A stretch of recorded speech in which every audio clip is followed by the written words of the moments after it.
This is Nick. This is Jack. It's Wednesday, Ceviche Wednesday, November 12th, and today's pod is the best one yet. This is a T-Boy. The top 3 pop business news stories you need to know today. Jack, can I say about the best feeling in the world? I would love to hear this. Go ahead. We always say the Yetis are everywhere out there. Well, 2 years ago, we did our live show in San Francisco, and one Yeti took a photo with us, and she posted on Instagram, "One day we'll be on T-Boy." Do you remember that? I mean, yeah, there were a bunch of people at the San Francisco show. You don't remember that. I mean, we take a lot of photos. Well, yesterday we covered her company, One Skin. The co-founder, Alessandra, she was at our live show 2 years ago. Yeah. No way. Yeah, and she said one day we'd cover her, and boom, we covered her big company on the pod. How wild is that? We were just talking about those PhD founders of that skincare company. I know, from Brazil. Well, insane. Congratulations on all the success, Alessandra. Like we like to say, there's a Yeti or a bestie at every company.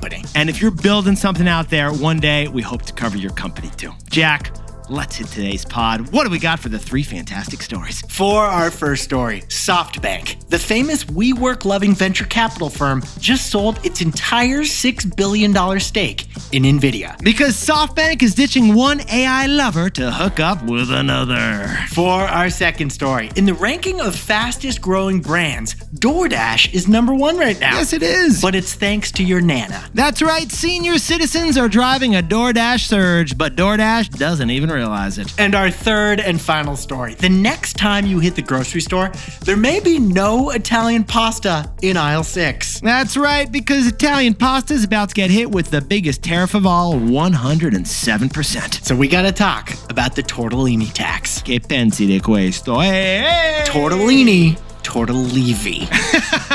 But Yetis, before we hit that wonderful mix of stories. Fantastic mix of stories. Love the mix today, Jack. The McRib. Yes. The questionable meat has been on and off the McDonald's menu since 1981. Farewell tours, dramatic returns, and guess what? The McRib just came back this week. But did you know that this pork sandwich comes with pickles, onions, and financial returns? Because there's no better economic indicator than if the McRib is on the McD's menu. We covered this story the last time McRib was on the menu. We did. A Wall Street analyst named Nick Martell ran the numbers on this correlation. Jack, why don't you sprinkle on a bit of the saucy context? Since 1981, on days that McRib is not on the menu at McDonald's, the S&P 500 only rises by 0.3% on average. But on days the McRib is on the menu, stocks rise 0.9% on average. That's some drive-through diligence and some wild conclusions. Because that difference of just 0.6% is only the daily returns, right, Jack? If we annualize that difference, stocks would rise 19 percentage points more per year if the McRib was permanently on the menu. Voila, and we call that the McRib effect. So if you're looking for a buy signal, well, yesterday the McRib hit the menu again. Yes, it did, and we linked to that report in the show notes and on Instagram. If you want to boost the economy, just get Jamie Dimon to order 1 million McRibs. Hey, Goldman Sachs, time to make Ronald your new CEO. But plot twist. Apparently, this correlation crosses financial assets. That's right, because crypto bros are now drooling over the McRib too. Because McRib is a Bitcoin booster and history proves it. The last time McRib was on the menu was the first time Bitcoin passed $100,000. In fact, a McDonald's senior marketing director just tweeted about this McCrypto correlation. So Yetis, add it all up, and this is not financial advice. But as Conspiracy TikTok loves to say, there's no such thing as coincidences. If true, huge. This ain't financial advice, it's financial advice. Your portfolio, you may want some fries with that. Jack, let's hit our 3 stories. 15 years before this song, 2 boys from the Northeast met in a dorm. They had an idea that caused a cultural storm. It's the best one yet, but the best is the norm. Jack, Nick, that's it. I don't even think they need to practice. 50%, that's a fat tip. T-Boy City on your at-list. If you know, cause we ready to go. We can't wait no more, so just start the show. Start the show. For our first story, SoftBank just announced their biggest sale ever of the best stock ever, and it reminds us of Barbenheimer. SoftBank sold $5.8 billion of their Nvidia stock, which is all of their Nvidia stock. Well put, Jack. Because the AI race is simply running out of money. Oh, besties, in case Adam Newman is listening, Jack, how about we kick off this story with Masa? Masa! Masayoshi Son is the eccentric billionaire CEO of SoftBank, a Japanese venture capital firm. I'm sorry, Jack. Adam is definitely listening. Well, Masayoshi Son is known for empowering the rise of WeWork, and he was a supporting character in We Crashed. SoftBank lost a ton of money on its catastrophic WeWork investment. $14 billion to be exact, about 2 lifts. But in the last 5 years, Masayoshi has sipped some spa water from WeWork, dusted off those losses, and moved on. Yes, he has. And the world's biggest venture capital firm just shockingly announced their latest move. They sold all their Nvidia. Now, not because SoftBank doesn't like Nvidia. Nvidia is the best stock of all time. It's the first company ever worth $5 trillion. No. SoftBank is selling Nvidia because they have another lover, in fact. OpenAI. And SoftBank can only afford one lover right now. Basically, SoftBank's been dating 2 people, but can only afford to take one of them out for dinner dates these days. Because AI is such a ridiculously expensive dinner date. Oh, yeah. AI, high maintenance.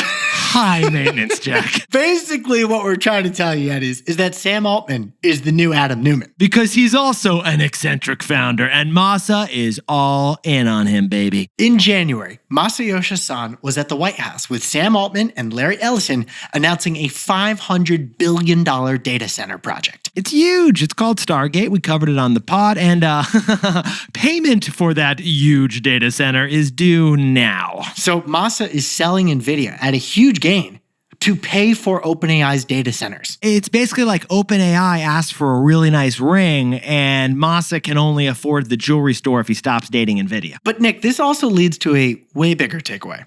AI is a cash-burning bonfire. And Jack, we are running out of wood to keep that fire burning, man. Because besties, Adam Newman's version of crazy was measured in billions of dollars to build out new office buildings. Okay, but Sam Altman's version of crazy? It's a whole different magnitude. Sam Altman says he has commitments for $1.4 trillion to build out his data center empire. We repeat, trillions of crazy, not billions of crazy. So Jack, what's the takeaway for our buddies who are everyone looking at AI? To pay for artificial intelligence, finance is going full Barbenheimer. It's blending all worlds.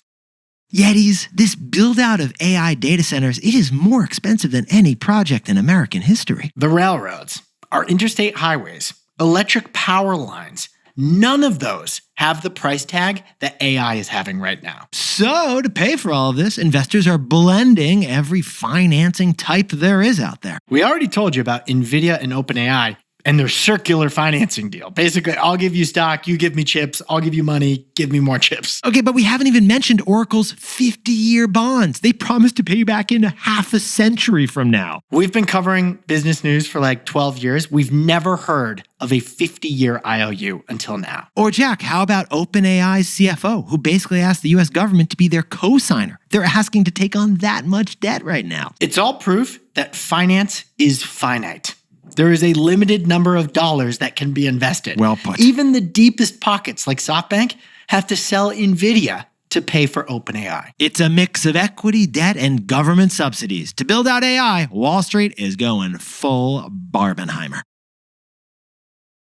For our second story, the fastest growing brand right now, it's DoorDash, but it's growing fastest among boomers. It's proof that senior citizens are the next big opportunity for tech. We call them silver swipers. Sorry, one sec, Jack. Yeah, did you want rice with that, Grandma? Okay, yes, she does. All right, besties. Now, every year we all drool over the big publication of one particular report. The fastest growing brands report from Morning Consult. Yeah, Morning Consult. This is basically a popularity contest for marketers, right, Jack? It measures growth in purchase intent from America's biggest brands. And what is purchasing intent exactly, Jack? Basically, how many Americans are buying, considering buying, or engaging with a brand compared to last year. Okay, so you're telling me it's a click measuring contest. That's what it is. Now, interestingly, in the report, it said that people earning over $100,000, for them, AI brands are jumping in the rankings. ChatGPT and Google's Gemini are numbers 1 and 2 in the fastest growing brands. But for Americans making under $50,000, there are 0 AI brands that they're using right now. For people at that income level, they're just trying to save a buck or two with Fruit of the Loom or a discount tire brand. Okay, but here was the one shocking surprise. The fastest growing brand overall is DoorDash, the delivery app. And the bigger surprise is that it's not driven by millennials or Gen Z ordering late night noodles.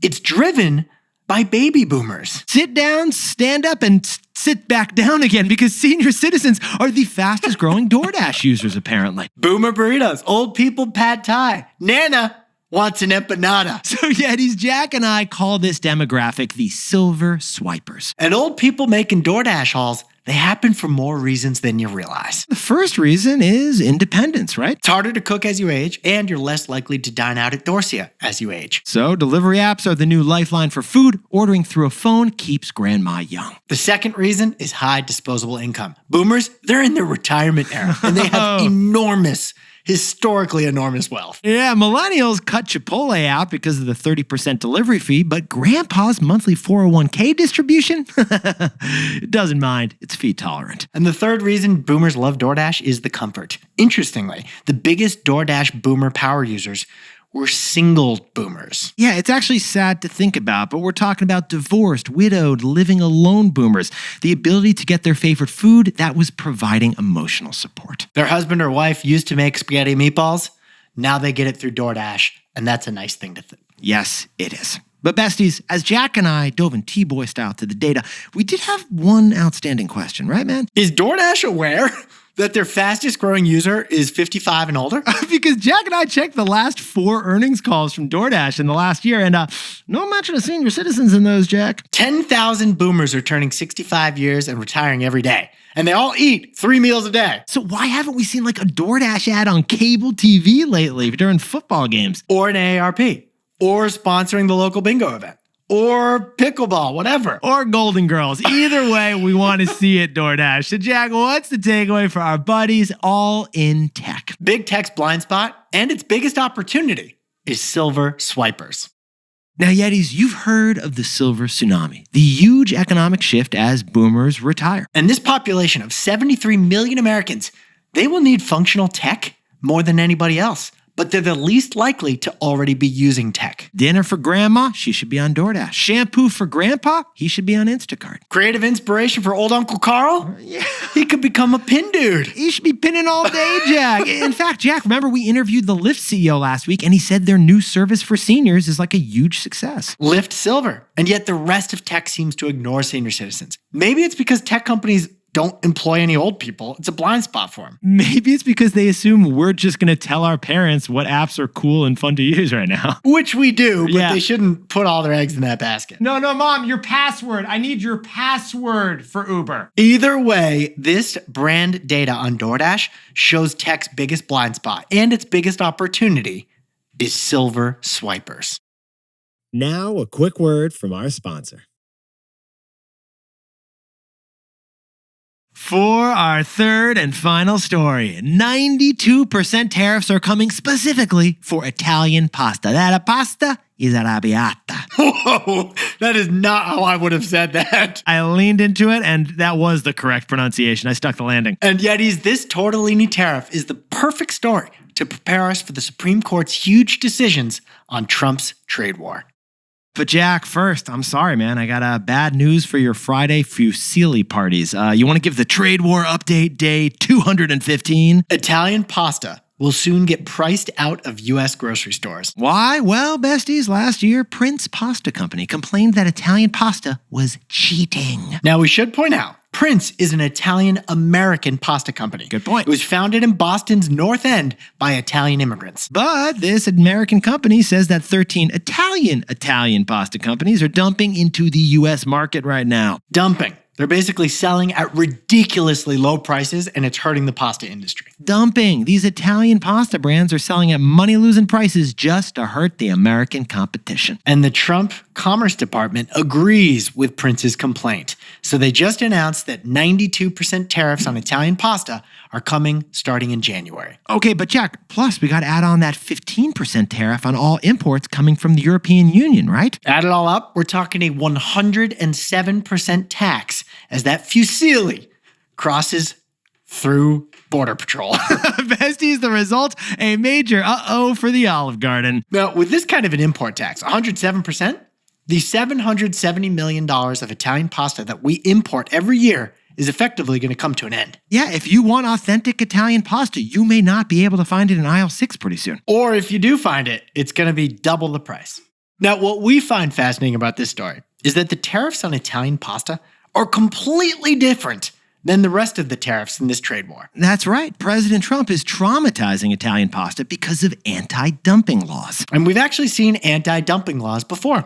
China dumped furniture into America in the 1990s, and it unfairly wiped out the U.S. furniture industry. So now we have clear laws, rules, and regulations to prevent unfair dumping, and that was passed by Congress. But the rest of Trump's tariffs, they're much more legally questionable. Which leads to our takeaway, which I'd like served al dente, Jack. So, Jack, what's the takeaway for our buddies following the trade war? The Supreme Court will probably cancel some of the tariffs soon. We'll tell you which ones. Yetis, the majority of Trump's tariffs actually fall into two buckets: country-specific and product-specific tariffs. The product-specific tariffs are the ones on steel, aluminum, copper, lumber.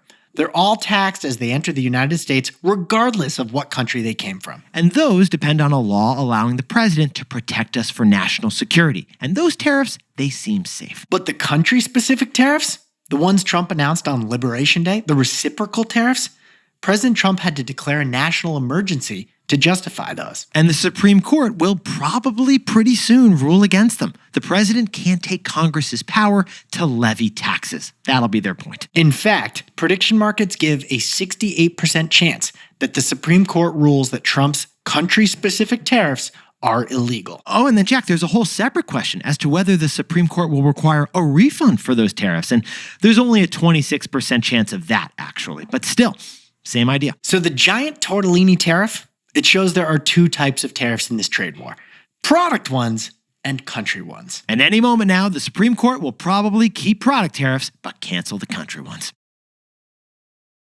Jack, could you whip up the takeaways for us for Ceviche Wednesday? DoorDash is the fastest growing brand in America in terms of new people buying it. And it's driven by silver swipers, the biggest blind spot and the biggest opportunity for tech. For our second story, SoftBank sold all their Nvidia stock in October to pay for OpenAI. Because data centers are so expensive, finance is going full Barbenheimer to figure out how to pay for it. And our third and final story, the Commerce Department plans to tariff Italian pasta by 107% in January for breaking anti-dumping laws. Keyword here, laws, because the Supreme Court will probably say soon that the law does not allow Trump's bigger country-specific tariffs. But besties, this pod's not over yet. Here's what else you need to know today. First, awkwardness down in Menlo Park. Zuck's chief AI scientist is reportedly leaving to start his own AI startup. He's kind of Zuck and Zuck. Reminder, Zuck offered $100 million bonuses to snag his top AI talent. But apparently money can't buy happiness or an AI engineer these days, Jack. Because now the top dog at Zuck's AI team is pulling a Michael Scott. Although he's not launching a Michael Scott paper company. He's launching Michael Scott AI Company. And second, MLB, Major League Baseball, was rocked this week by a betting scandal, and they already are moving to stop it. Two pitchers on the Cleveland Guardians threw wild pitches that were obviously thrown on purpose. I mean, come on, guys. Come on. Be subtle about it. Because according to the FBI, they threw those wild pitches because they made bets on the side. So Major League Baseball is restricting the ability to bet on single pitches because it's hurting the integrity of the game. And finally, the Christmas tree is officially up in Rockefeller Center just in time for me not being there anymore. Yeah, it's a 75-foot tall Norway spruce, the tall growing symmetrical tree that really is a good fit for the role. They're mostly typically Norway spruces. This tree was grown in upstate New York, though, not Norway. And the family that grew this tree doesn't get paid for it. The tree is a donation to Rockefeller Center. Okay, but here's the problem. Since Rockefeller Center is owned by Tishman Speyer Real Estate Corp., not a nonprofit, this isn't even a tax-deductible donation. They might get brownie points with Santa Claus. Yeah. But honestly, I feel like they should get paid. Could throw a bone or two. Now time for the best fact yet. This one sent in by Raj Shankaran from our T-Boy Slack channel, the pop-biz News Club. We dropped the link in the show notes if you want to join. By the way, Raj is a former Walmart corporate gal. Okay, so here's the deal. Yesterday, we told you about the forced fun over at Target with their new 10-4 strategy. You got to smile at customers if they come within 10 feet and ask them how their day's going if they come within 4. But Raj worked at Walmart back in the day and can tell you that the rule actually started over at Walmart. Not only did the headquarters of Walmart in Arkansas have signs about smiling at customers and how important that is, they also had a big 10-foot long sticker measuring stick thing on the ground to show you what you're supposed to do based on the distance the customer is. Oh, and if you didn't work in the stores, then they had the sundown rule, that if someone emailed you, you had to respond to that email before the sun went down. But the 10-foot measuring sticker thing, it's wild. We posted it on Instagram. It's pretty cringe. Yetis, you look fantastic for Ceviche Day Wednesday, but Jack and I are not saying it's definitely going to happen. But now that the McRib is back on the menu, I think FINRA would interpret that as financial advice, that cha-ching button. I didn't say you had to. I just said cha-ching. Remember to drop down and give us 5 stars. Help rate and review the show because that grows the pod. And Jack and I will see you tomorrow. And before we go, a happy birthday to legendary Yeti and 5th Kramer brother, Michael Thomas Durkin, the Brattleboro Beast of ET. Mike threw the best/worst knuckleball in wiffle ball history. Heard a lot about it. And congrats to the OG snacker Anthony Capiano in Burlington, Massachusetts, the other Burlington just outside Boston. Is it his birthday? It's his best birthday, Jack. And a big shout out and a we're thinking of you to Joy and Marley and all of our Taipei Yetis. We hope you're staying dry during that typhoon over there. You got this, guys. We're thinking of you. And to the Sigma Gamma Rho sorority, the 103rd Founders Day is here, and it is your best Founders Day yet. You guys got this. It's real, and it's fantastic. And to anyone else celebrating something today, make it a T-Boy. Celebrate the wins. This is Jack. I own stock of Instacart, and Nick and I both own stock in Chipotle and ETFs of the S&P 500. And we own some Bitcoin. Bitcoin named Ben.